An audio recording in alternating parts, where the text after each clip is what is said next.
Good morning. 52. Section 52. June 7th, 1831, in Kirtland, Ohio. It's for the elders of the church, and the doctrine or theme is to teach only what has been revealed. So, it says that they're holding their first conference in Kirtland, June 6th, 3rd through the 6th in 1831, and the church is only 14 months old at the time, and there were about 2,000 attendees. 44 elders were in attendance, and the Melchizedek priesthood was conferred for the first time upon several of these elders.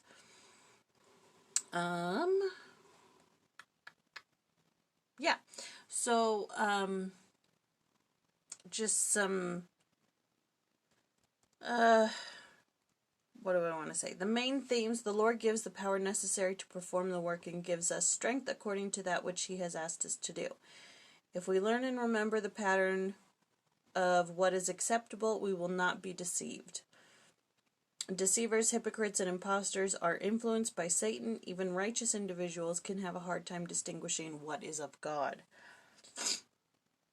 Those who authoritatively represent God obey Him. Our Heavenly Father's Spirit motivates us to obey Him so that Satan influences will be discerned. Those who were more interested in what they could get from the labor of others than they were in what they could contribute to the building of Zion valued material possessions above their covenant obligations, and therefore could be accused of idolatry as well as wickedness. Let's see. One thing I did want to do here, interesting facts about the pattern of being acceptable to the Lord. In section 52, a pattern for acceptability to the Lord is put forth. Such a pattern is illustrated by personal questions we may ask ourselves, such as the following. Do I pray? Is my spirit contrite and humble? Have I received the Lord's ordinances and obeyed the requirements? Am I one whose language is meek and uplifting?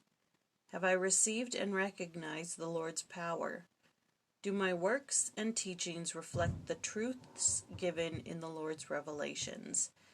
If we can answer these questions affirmatively, then our lives are acceptable to the Lord.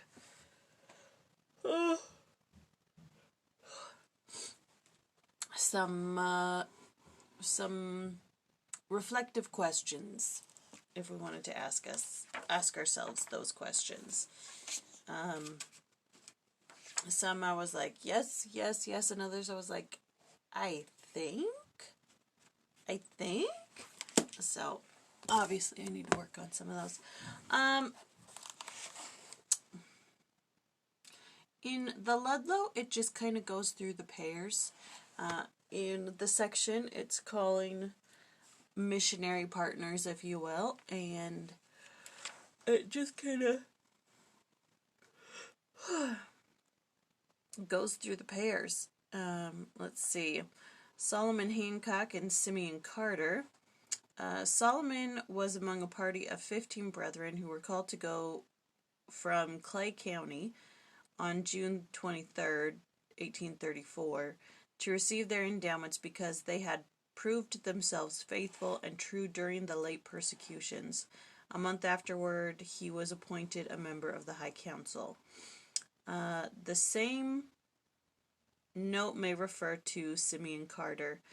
Parley P. Pratt, while on his mission to the Lamanites, stayed at the house of Simeon, 15 miles west of Kirtland. They were in the act of reading the Book of Mormon when an officer entered and arrested Elder Pratt. The book was left in the house. Pratt managed to escape, and Carter read the Book of Mormon with great interest. He was baptized and ordained an elder, and soon organized a branch of 60 members. Let's see. Levi Hancock was one of the first council of the 70 organized in Kirtland in 1835. Zebedee Coltrane, he was another member of the council. Reynolds, Calhoun, and Samuel Smith. While on this journey, they preached the gospel to William E. McClellan, and so much impressed was he that he wound up his business and followed them to Jackson County. In 1838, Calhoun was appointed first counselor to John Smith, who was made president of the Stake of Zion organized at Adam on Diamond. Lyman White was the second counselor. The following year, these three presided over the saints in Iowa. In 1848, when President Brigham Young led the company of 1,229 souls across the plains to the mountain valley, Isaac Morley was appointed president with Reynolds, Calhoun, and William W. Major as counselors. William Carter, one of the Utah pioneers who put the first plows into the ground and planted the first potatoes in the Salt Lake Valley. George W. Brown and Shadrach Rowdy were the others.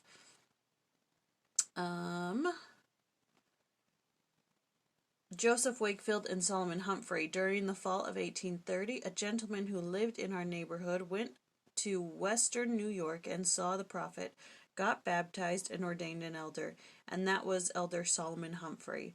Very few knew the old gentleman. He died in Missouri in 1835. He was a very faithful man. Previous to joining the church, he was a Baptist exhorter. He came back to our place of residence in company with a man named Joseph Wakefield, who is named in the Book of Doctrine and Covenants. They came and preached and baptized for the remission of sins.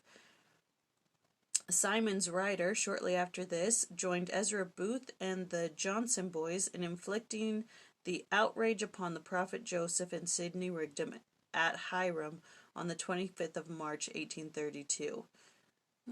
Doesn't sound like he's in good standing. Some people apostatized for very trivial reasons. Simon's Ryder furnishes an illustration of this. He received a letter at one time in which the prophet Joseph Smith and Sidney Rigdon informed him that it was the will of the Lord that he should preach the gospel. In this letter, as in the Revelation, his surname was spelled with an I instead of a Y, and that was his pretext for apostatizing. So there's just a rundown of some of the brethren in there and what happens to them. I know, it's super exciting. To apostatize and then later inflict an outrage upon the prophets for spelling your name with an I instead of a Y.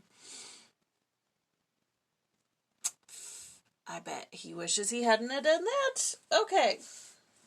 So, that was a lot, but that was section 52. And tomorrow is section 53. So, we will see you then.